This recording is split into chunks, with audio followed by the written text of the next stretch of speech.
ችዋታሽ የተንቱ ትዛለ ውድ የትዝታ ቻናል ተከታታዮች እንዴት ከረማችሁ? እነሆ በአዲስ በሌላ ፕሮግራም በዚህ ሳምንት ተገናኝተናል። እንደምታውቁት የትዝታ የዋትስአፕ ቻናል በገና ባለፈው ገና የተቸገሩ የካዛንቺስ እናቶችን፣ አባቶችን፣ ወንድምና እህቶችን ያልጋ ቁራኛ የሆኑ በሽተኞችን መርዳቱ ይታወሳል። በዚህም እንደምታዩት በቪዲዮ ላይ እንደምትመለከቱት ደስታቸው ወሰን አልነበረም። አዲስ አበባ የሚገኙ የትዝታ አድሚኖች ከውጭም የመጡ የአድሚኖች አንድ ላይ በመሆን የተቸገሩትን ለመርዳት ደፋ ቀና ብለዋል። በዚህም ብዙዎች ጋር ለመድረስ ችለዋል። ይሄ ሁሉ የሆነው እናንተ እጃችሁን በመዘርጋታችሁ ገናን በደስታው ነው። ይሄ ፕሮግራም ሳይቋረጥ አሁንም ደግሞ ለፋሲካ በዓል እነኚህን የተጎጂ ተፈናቃዮች ለመርዳት ርብርቦች እየተካሄዱ ገንዘብ እየተሰባሰበ ነው። እንደምታውቁት ብዙ ሰዎች፣ ብዙ አቅመ ደካሞች ካዛንቺስ ውስጥ ሲያበሉ ሲያጠጡ የነበሩ፣ ሲያጎርሱ የነበሩ፣ ቡሄ ስንጨፍር ሲሸልሙን፣ አበባ ስንሰጥ ሲሰጡ የነበሩ እናቶች ሞሰባቸውን ከፍተው እንጀራ አጥፈው ያበሉን እናትና አባቶቻችን ዛሬ በችግር ላይ ናቸው። እነኚህን ወገኖች መርዳት ከኛ የሚጠበቀው ሰብአዊነት ነው። በካዛንቺስ ልጅነት ብቻ ሳይሆን በሰብአዊነት ጭምር የመርዳት ኃላፊነት አለብን። እነሆ የታሰበውን ያህል ባይሆንም እርዳታው እየተካሄደ ነው። ስለዚህ በዚህ የትዝታ የዩቲዩብ ቻናል ፕሮግራም አደራ ለማለት የምፈልገው በዚህ ፕሮግራም ላይ እንዳያችሁት፣ በዚህ ቪዲዮ ላይ እንዳያችሁት ችግረኞች ምን ያህል ሲረዱ 5,000 ብር ለማግኘት ምን ያህል ደስታቸውን እንዳሳዩ፣ እንዴት ፈጣሪያቸውን እንዳመሰገኑ አይታችሁ መድኃኒዓለም የብረት ምሰሶ አሜን። ማብላት ማጠጣት ድሃን መዳበስ ቀላል አይደለም። እናንተን እንደው እቅፍ ድግፍ ያድርግልኝ የምድርና ለጋት። ስለዚህ በረከታቸውን ውሰዱ በመስጠት ከሰጪ ይልቅ ከተቀባይ ይልቅ ሰጪ ብፁዕ ነው ተብሎ ተጽፏል። ስለዚህ አደራ እላችኋለሁ፣ እጃችሁን ዘርጉ። ቀኑ ደርሷል። ቀኑ ከመድረሱ በፊት ተረባረቡ፣ እንድረስላቸው። አመሰግናለሁ።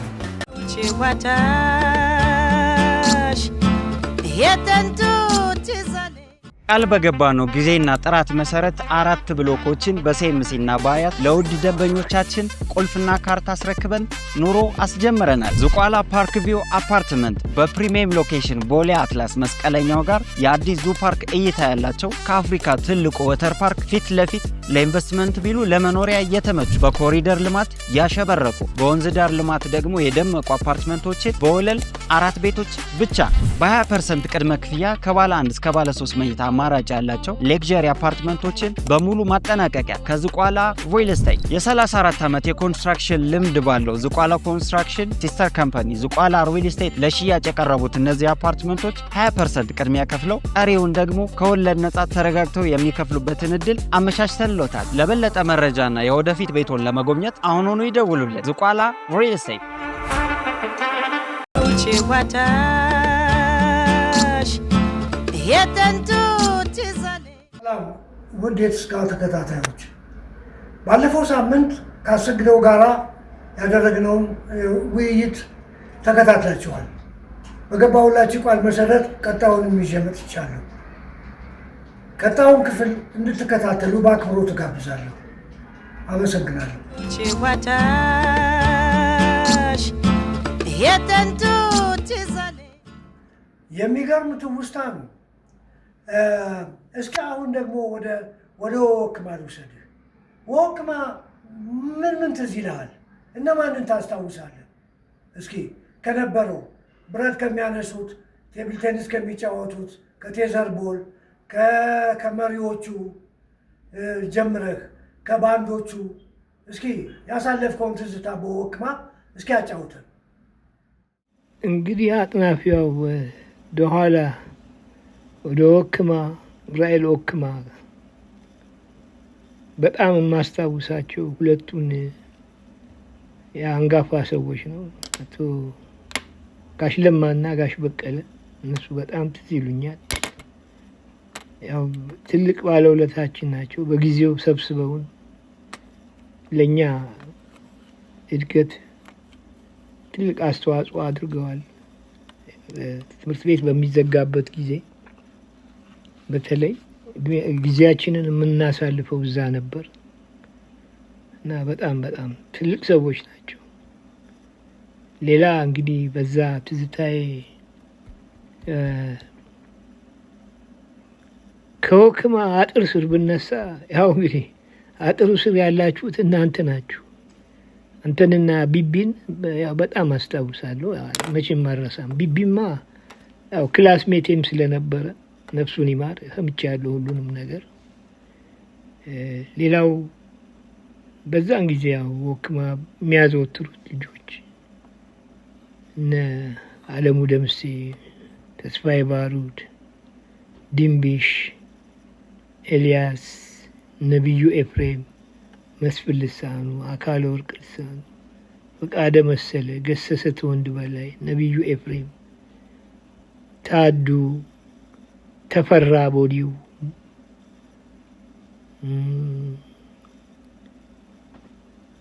ያሬድ አክሊሉ፣ ሰለሞን ሀጎስ፣ ላቀው፣ ታደሰ መኮንን፣ ሰሙ መኮንን፣ ዳኛቸው መኩሪያ፣ ማርቆስ አበበ፣ መኮንን ጥና፣ ጌታቸው ማንጉዳይ፣ መሰረት፣ የዓለም ሰገድ ወንድም፣ ጌቱ ማሪው፣ ዳንኤል ያው የሱፐር ባንድ ያው አደራጅ ነበረ አንድ ወቅት።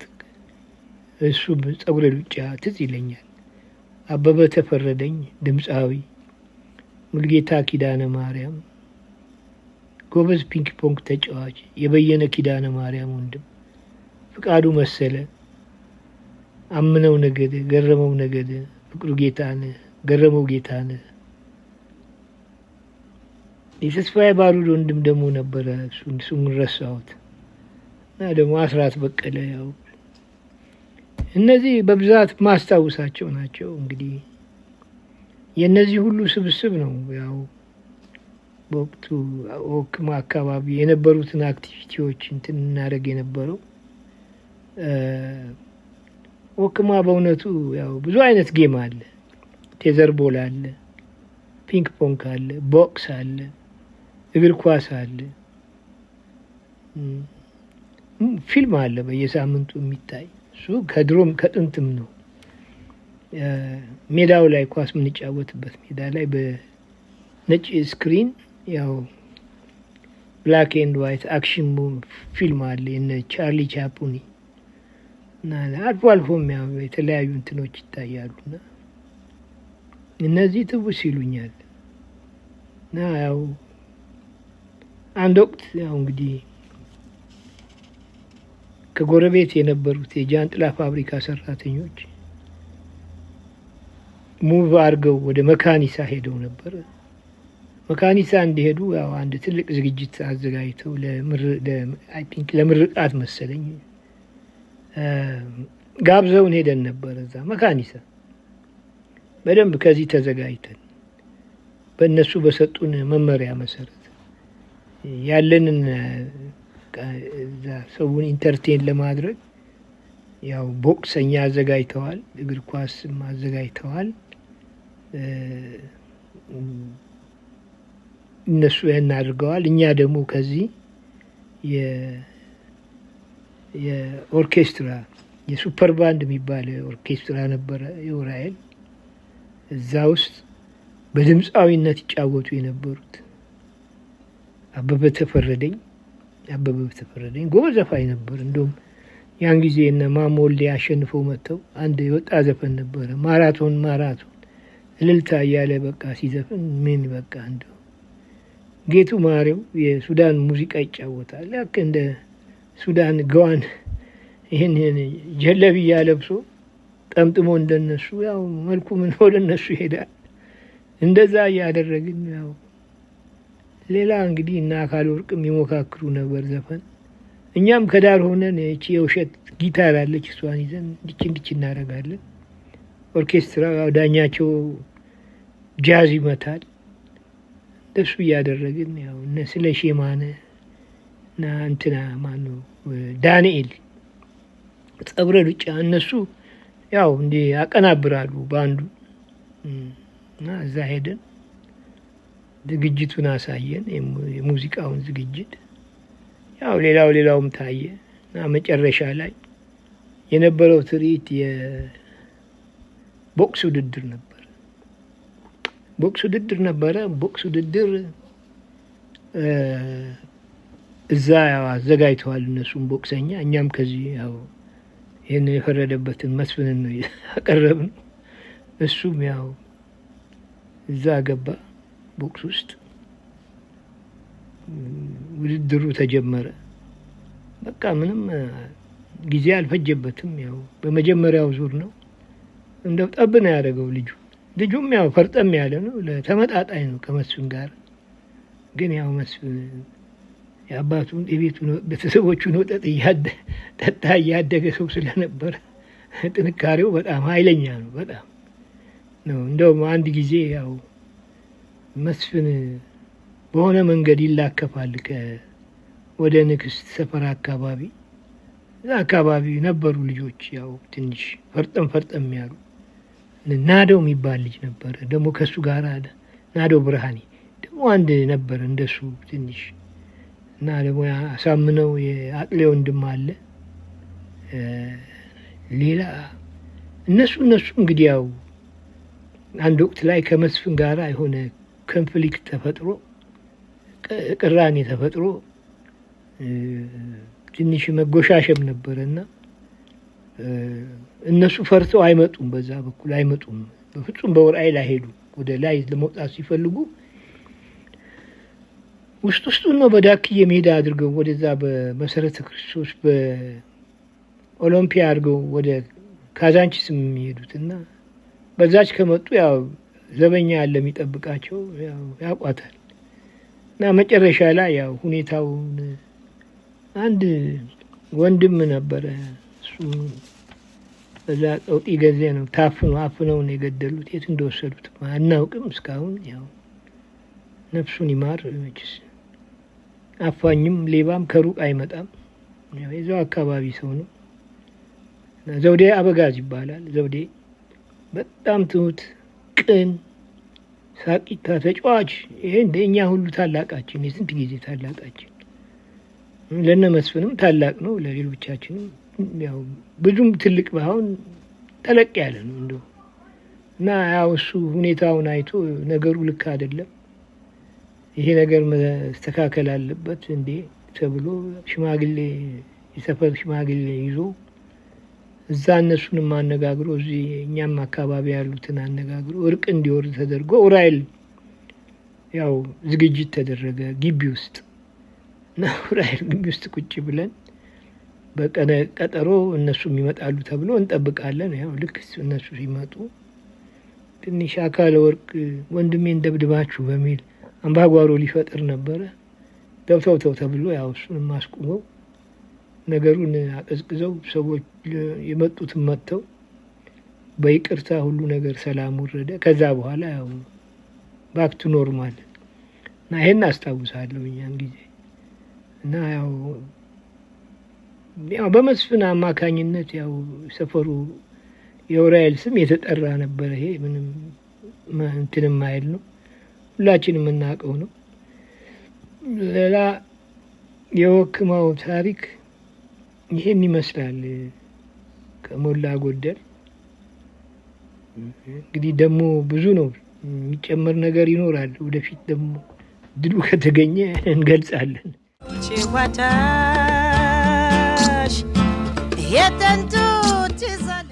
ቃል በገባ ነው ጊዜና ጥራት መሰረት 4 ብሎኮችን በሴምሲና በአያት ለውድ ደንበኞቻችን ቁልፍና ካርታ አስረክበን ኑሮ አስጀምረናል። ዝቋላ ፓርክ ቪው አፓርትመንት በፕሪሚየም ሎኬሽን ቦሌ አትላስ መስቀለኛው ጋር የአዲስ ዙ ፓርክ እይታ ያላቸው ከአፍሪካ ትልቁ ወተር ፓርክ ፊት ለፊት ለኢንቨስትመንት ቢሉ ለመኖሪያ የተመቹ በኮሪደር ልማት ያሸበረቁ በወንዝ ዳር ልማት ደግሞ የደመቁ አፓርትመንቶችን በወለል 4 ቤቶች ብቻ በ20% ቅድመ ክፍያ ከባለ 1 እስከ ባለ 3 መኝታ አማራጭ ያላቸው ሌክዠሪ አፓርትመንቶችን በሙሉ ማጠናቀቂያ ከዝቋላ ሪል ስቴት የ34 ዓመት የኮንስትራክሽን ልምድ ባለው ዝቋላ ኮንስትራክሽን ሲስተር ካምፓኒ ዝቋላ ሪል ስቴት ለሽያጭ የቀረቡት እነዚህ አፓርትመንቶች 20% ቅድሚያ ከፍለው ቀሪውን ደግሞ ከወለድ ነጻ ተረጋግተው የሚከፍሉበትን እድል አመቻችተንሎታል። ለበለጠ መረጃና የወደፊት ቤቶን ለመጎብኘት አሁኑኑ ይደውሉልን። ዝቋላ ሪል ስቴት። አሰግደው እስቲ እንደው በአጠቃላይ በካዛንቺስ አካባቢ ስለነበረ ትውስታ እስኪ ሰፋ አድርገህ አጫውተን። አድማጭ ተመልካቾቻችን ቢሰሙት ብለው የምታስበውን አስቂኝ አሳዛኝ ትዝታዎችን እስኪ አጫውተን ሰፋ አድርግና። እዛው አካባቢ አቶ ገብረ ማርያም ቤት መግቢያ ላይ ድፋባቸው የሚባል ሰውዬ ነበር፣ ልብስ አጥቦ የሚተኩስ እና እሱ አንድ ምሽት ቤቱ ተቃጠለ። ቃጥሎ ተነሳ። ያው ተጫዋጩ እኛም ስንወጣ ሲነዳየን ያው ቤተሰቦቻችን እንደዚህ ጎረቤት እና አቶ በለው ተሰብስበው ያው አሮጌ ልብስ አንጡ ጣሉ የተባለ አጉል አይነት እምነት ነው። እንዲቃጠል አሮጌ ልብስ እንደዛ ሲደረግ ትዝ ይለኛል። ያው እሳት አደጋ መጣ፣ ተረባርበው እሳቱን አጠፉት። ጋሽ ድፋባቸውም ያው እንግዲህ በድጎማም በምንም ወደዛ ተቋቋመ መሰለኝ። እሱን ሰምቻለሁኝ። ወደዚህ ወደ አብዞ ቤት አካባቢ እዛ ይኖር ነበር። መጨረሻውን ግን ያው አላውቅም። ሌላው ያው አቶ በለው እማማ ቸኮለች የረጅም ጊዜ ሰዎች ናቸው። ልጆች ነበሩ ከሳቸው እነሱ ጋር ትልልቆች ናቸው። ሰይፉ አንደኛውን ስሙን ረሳሁት። አቶ በለው ለአቶ ገብረ ማርያም የቅርብ ናቸው። ያው ብዙ ጊዜ ገባ ወጣ ይላሉ እዛ።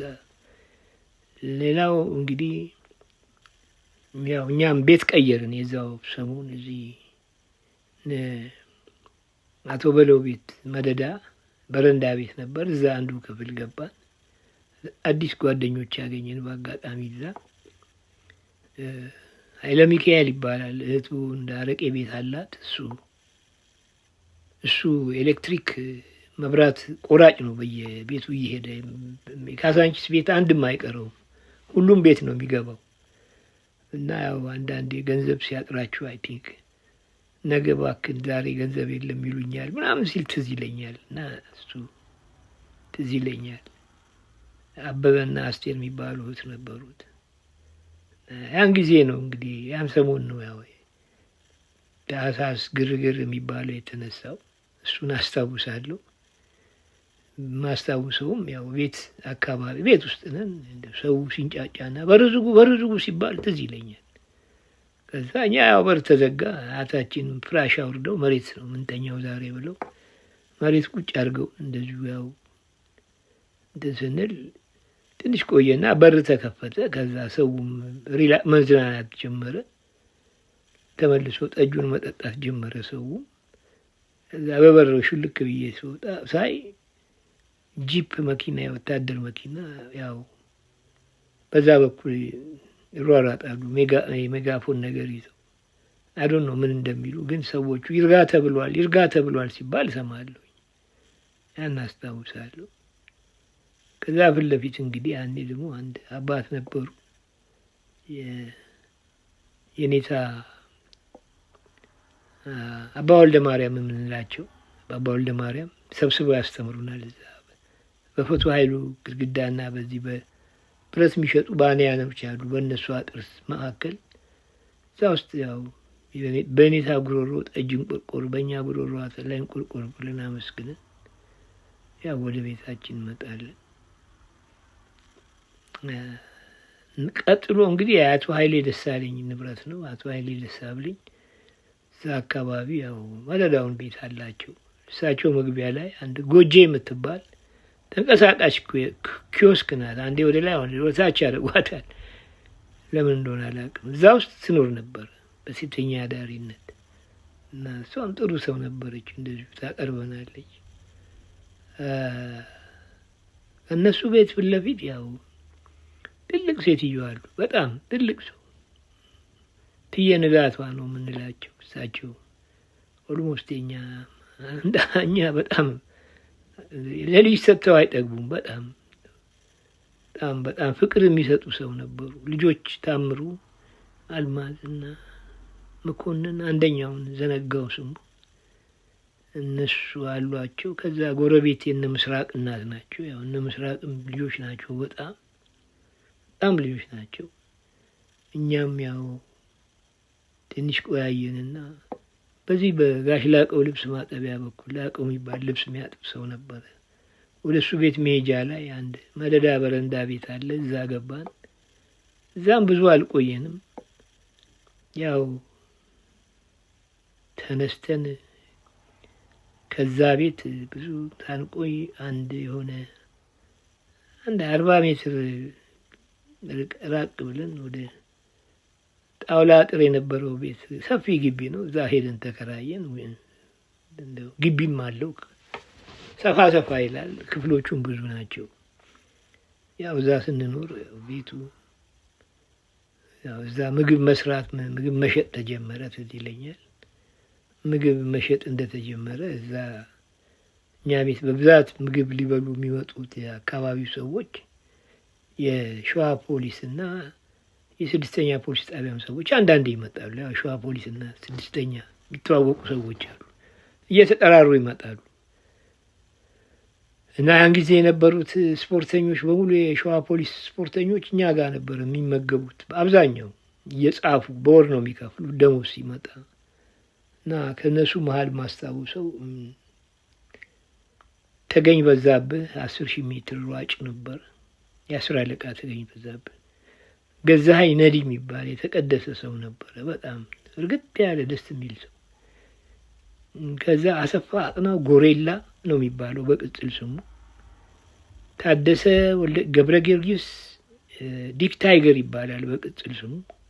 ዲክ ታይገር ያው የድሮ ፌመስ አፍሪካዊ ቦክሰኛ መሰለኝ። ሌላ ግርማ ታደሰ የዳኘው 5 ቁጥር ነበረ። ያው እሱም ያው የካዛንቺ የኡራኤል ሰው ነው። አስራት የሚባል ነበረ። አለማየሁ ታደሰ የዳኘው አሰልጣኝ፣ ጋሽ ዘርፉ ጽጌ፣ እነሱ ሁሉ እዛው ነው እንትን የሚሉት። እና ያው ያ ትዝ ይለኛል። ያው ጋሽ ታዬ ደግሞ አንዳንዴ ከትምህርት ቤት አካባቢ እየመጣ እዛች ምሳውን አንዳንዴ እዛም እየበላ 2 ቋንቋ አድርጎ ከዛት በኋላ ደግሞ ሄዶ ያስተምራል። እሱም ነፍሱን ይማር፣ ያው ጥሩ ሰው ነበር። ያኔ እንግዲህ እኛ እንደዚህ እነዚህን ሰዎች እናውቃለን።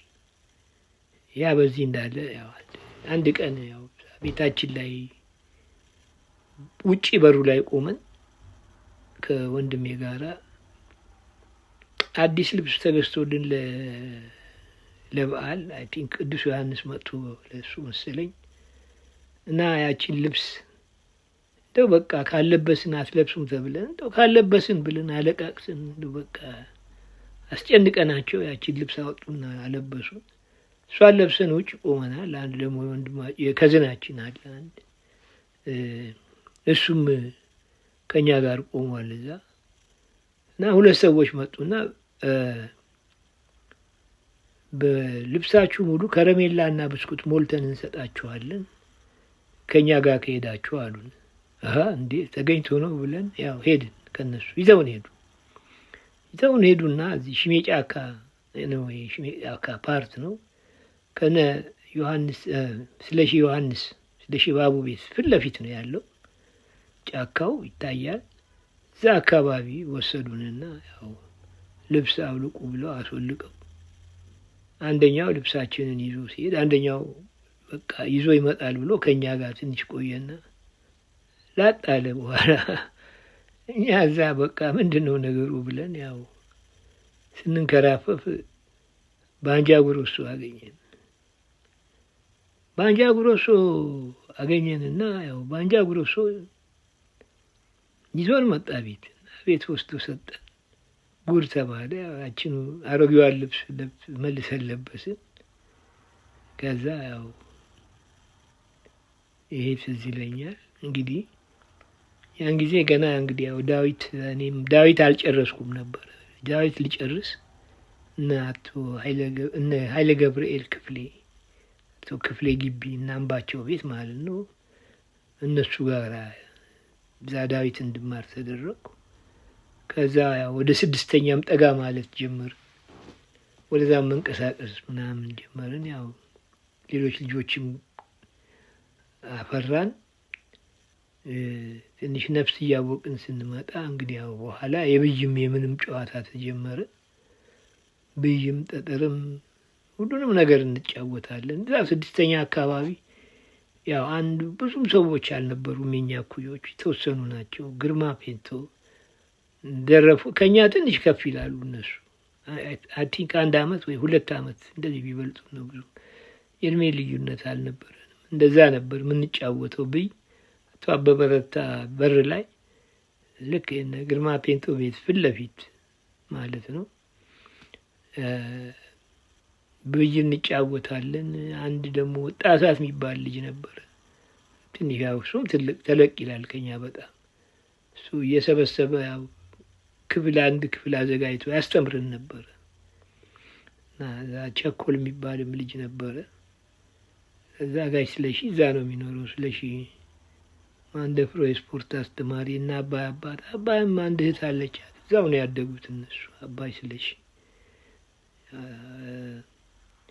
ሌላ የግርማ እናት ናት እልፍነሽ ትየልፍነሽ። እሷም ጥሩ ሰው ነበረች። ያው ታቀርበኝ ነበረ። ግርማ ብዙ ጊዜ ያው ስዕል ምናምን ይሰራል። አበባ ሲስል ያው እኔ አበባ ይሰጠኝና ሽጥ ይለኛል። አንዳንዴ ስላሴ ገበያ እየሄድን ቀለም ምናምን እንደው መዳብ ሁሉ የሽቦ እየፈለቀቅን ሁሉ መሸጥ ጀምረን ነበር። እንደዛ ስናደርግ ያው እንግዲህ ይሄ ነው እንግዲህ ካዛንቺስ አብዛኛው ህይወታችን። ደግሞ ከላይ በኩል አቶም አበበ የሚባሉ ሰው የነበሩ ልጆች የነበሯቸው መኮንን ይሽመቤት ሰይፉ የሚባሉ ልጆች ነበሯቸው። እዛ ሌሎች እነ ማሞ ካሳዋይ፣ በትረ፣ ኤልያስ በላቸው፣ ማሞ ሙሉጌታ ግራኝ። በዛ በአጂፕ በኩል ደግሞ ነበሩ ልጆች ታደሰ ታደሰ ጌታቸው፣ ሙሉጌታ ምናምን የሚባሉ።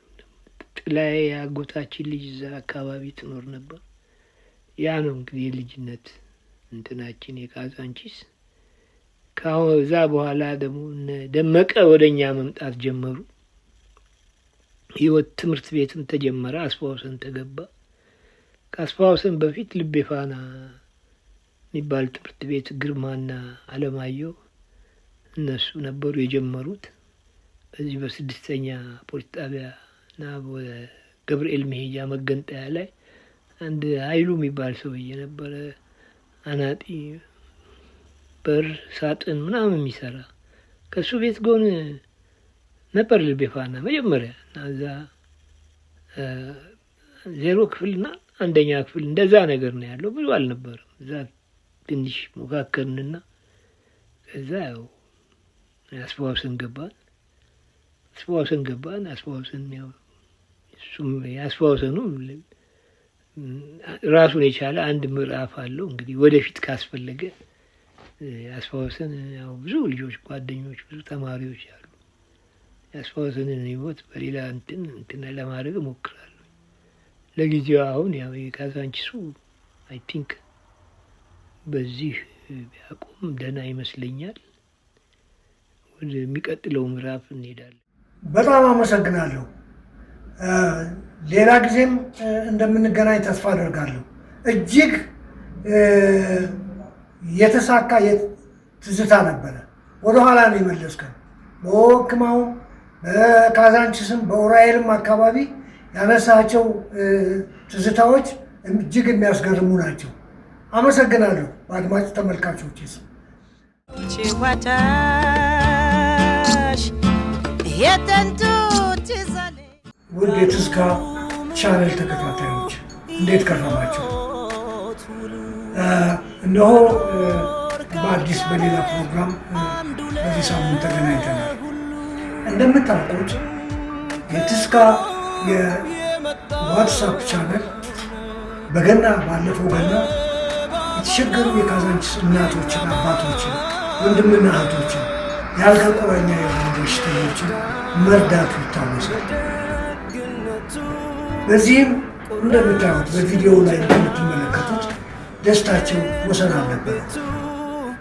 በአዲስ አበባ የሚገኙ የትዝታ አድሚኖች ከውጭም የመጡ አድሚኖች አንድ ላይ በመሆን የተቸገሩትን ለመርዳት ደፋ ቀና ብለዋል። በዚህም ብዙዎች ጋር ለመድረስ ችለዋል። ይሄ ሁሉ የሆነው እናንተ እጃችሁን በመዘርጋታችሁ ገናን በደስታው። ይሄ ፕሮግራም ሳይቋረጥ አሁንም ደግሞ ለፋሲካ በዓል እነኚህን የተጎጂ ተፈናቃዮች ለመርዳት ርብርቦች እየተካሄዱ ገንዘብ እየተሰባሰበ ነው። እንደምታውቁት ብዙ ሰዎች፣ ብዙ አቅመ ደካሞች ካዛንቺስ ውስጥ ሲያበሉ ሲያጠጡ የነበሩ፣ ሲያጎርሱ የነበሩ፣ ቡሄ ስንጨፍር ሲሸልሙን፣ አበባ ስንሰጥ ሲሰጡ የነበሩ እናቶች ሞሰባቸውን ከፍተው እንጀራ አጥፈው ያበሉን እናትና አባቶቻችን ዛሬ በችግር ላይ ናቸው። እነኚህን ወገኖች መርዳት ከኛ የሚጠበቀው ሰብአዊነት ነው። በካዛንቺስ ልጅነት ብቻ ሳይሆን በሰብአዊነት ጭምር የመርዳት ኃላፊነት አለበት። እነሆ የታሰበውን ያህል ባይሆንም እርዳታው እየተካሄደ ነው። ስለዚህ በዚህ የትዝታ የዩቲዩብ ቻናል ፕሮግራም አደራ ለማለት የምፈልገው በዚህ ፕሮግራም ላይ እንዳያችሁ፣ በዚህ ቪዲዮ ላይ እንዳያችሁት ችግረኞች ምን ያህል ሲረዱ 5,000 ብር ለማግኘት ምን ያህል ደስታቸውን እንዳሳዩ፣ እንዴት ፈጣሪያቸውን እንዳመሰገኑ አይታችሁ። መድኃኒዓለም የብረት ምሰሶ አሜን። ማብላት ማጠጣት ድሃን መዳበስ ቀላል አይደለም። እናንተን እንደው እቅፍ ድግፍ ያድርግልኝ የምድርና ለጋን። ስለዚህ በረከታቸውን ውሰዱ በመስጠት ከሰጪ ይልቅ ከተቀባይ ይልቅ ሰጪ ብፁዕ ነው ተብሎ ተጽፏል። ስለዚህ አደራ እላችኋለሁ፣ እጃችሁን ዘርጉ። ቀኑ ደርሷል። ቀኑ ከመድረሱ በፊት ተረባረቡ፣ እንድረስላቸው።